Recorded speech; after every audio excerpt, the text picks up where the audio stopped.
अस्सलाम वालेकुम। उम्मीद है आप सब खैरियत से होंगे। आज मैं आपको बताऊंगी कि उर्दू में तलहीस किस तरह से लिखी जाती है। ये वीडियो सिर्फ फर्स्ट ईयर के स्टूडेंट्स के लिए है। तो सबसे पहले आपने डबल कट मार्कर लेना है। आप चाहें तो ब्लू या ब्लैक दोनों में से कोई भी ले सकते हैं। मैंने यहाँ पर ब्लू लिया है और आपने साइड पर मार्जिन लाइन्स लगा देनी है। अब मार्जिन लाइन्स लगाते हुए आपने दोनों साइड्स पर ऊपर से एक लाइन छोड़ देनी है। और ये मैं इसलिए लगा रही हूँ क्योंकि बोर्ड में जो आपको शीट्स मिलती हैं उन पर मार्जिन लाइन्स नहीं लगी होती है। तो आपने मार्जिन लाइन्स लगाने के बाद सबसे पहले ऊपर उर्दू की हेडिंग देनी है। यहाँ पर मैंने 605 मार्कर यूज़ किया है, ब्लू यूज़ किया है। आप चाहें तो ब्लैक भी कर सकते हैं। तो उर्दू की हेडिंग मैंने इसलिए दी है कि अगर आप रेगुलर बेसिस पर टेस्ट दे रहे हैं तो आप लोग उर्दू के ऊपर हेडिंग दे सकते हैं, या फिर अगर आप सबसे पहले तलहीस लिख रहे हैं। वैसे सबसे पहले उर्दू के पेपर में तलहीस नहीं लिखते, लेकिन अगर आप लोग सबसे पहले तलहीस करना चाह रहे हैं तो आप लोग भी किस तरह से कर सकते हैं। सबसे पहले आपने उर्दू की हेडिंग देनी है, फिर आपने तलहीस निगारी की हेडिंग देनी है। और सॉरी, मैंने यहाँ पर तलहीस लिख दिया है। तो सबसे पहले आपने तलहीस निगारी की हेडिंग देनी है। उसके बाद आपने ये भी मैंने 605 मार्कर से ही दी है। तो तलहीस बेसिकली क्या होती है, आपको एक पैराग्राफ दिया जाता है, आपने उस पैराग्राफ का एक तिहाई सिर्फ लिखना होता है। और इस तरह से लिखना होता है कि आप उस एक तिहाई हिस्से में जो आप एक तिहाई हिस्सा उस पैराग्राफ का लिखेंगे उसमें आप पूरी इबारत को बयान कर दें। ठीक है, आपने इस चीज़ को ध्यान रखना है कि आपने इस तरह से लिखना है कि आप पूरी जो इबारत है आप उसको मद्देनज़र रख के उसमें जो सी अहम बातें हैं आपने वो लिखनी है तलहीस में। तो सब आपने तलहीस शुदा इबारत की हेडिंग देनी है और फिर आपने वो जो एक तिहाई हिस्सा होगा आपने वो लिखना है। आपने कोशिश करनी है कि सिर्फ जो सी मेन बातें हैं और आप लोग वही लिखें। और उसके बाद आपने वो लाइंस चूज़ करनी है जिनसे पूरे जो पैराग्राफ होगा अब वो बयान हो जाए। तो इसके बाद आपने तलहीस लिखनी है, जो तलहीस शुदा इबारत होगी आपने वो लिखनी है। और यहाँ ऊपर भी मैं तलहीस लिख रही थी लेकिन यहाँ पर मैंने देख लिया।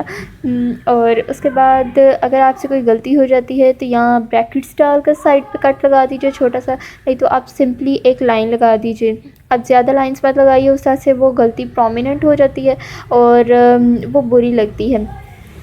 और पेन की बात रही तो आपने पेन वो चूज़ करना है जिससे आप आम लिखते हैं। आपने ये नहीं करना कि पेपर्स आने से पहले आपने न्यू पेन ले लेना है, वो उससे आपकी राइटिंग अच्छी नहीं होगी। आपने कोशिश करनी है, अगर आप लोग लेना भी चाहते हैं तो कोशिश करनी है कि पेपर से 2-3 माह पहले आप लोग पेन लें, और ताकि वो आप लोगों के हाथ पर सही तरीके से बैठ जाए। तो उसके बाद आपने तलहीस लिखनी है। और अगर आपको एक तिहाई हिस्से का नहीं पता लग रहा तो आप ऐसा समझ लें कि आपको 9 लाइनों का एक पैराग्राफ दिया जाता है, तो आपने उसकी जो तलहीस शुदा इबारत है वो 3 लाइनों में लिखनी है।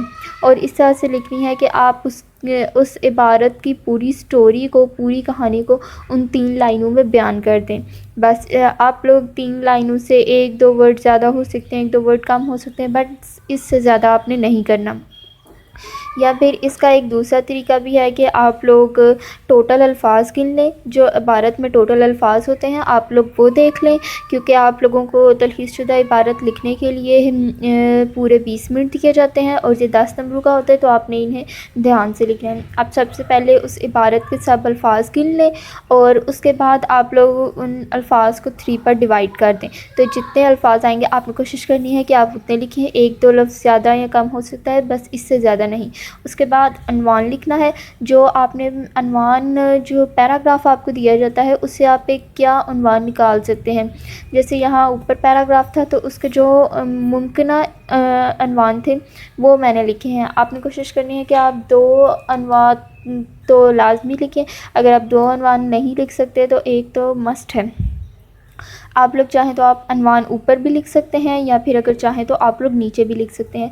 नीचे लिखना अनवान इसलिए फ़ायदेमंद है क्योंकि आप जब इबारत का तलहीस शुदा इबारत लिख लेंगे तो आपको समझ आ जाएगी कि आपके उनमें से क्या अनवान बन सकते हैं, तो वो आपके लिए आसानी हो जाएगी। तो आप लोगों की मर्ज़ी है, आप लोग ऊपर लिखना चाहते हैं तो ऊपर भी लिख लें, अगर नीचे लिखना चाहते हैं तो नीचे लिख लें। उसके बाद है तलहीस शुदा अल्फाज। तलहीस शुदा अल्फाज क्या होते हैं? तलहीस शुदा अल्फाज वो होते हैं जो आपने तलहीस शुदा इबारत में जितने लफ्ज़ लिखे हैं वो तलहीस शुदा अल्फाज होते हैं। और नीचे कुल अल्फाज हैं।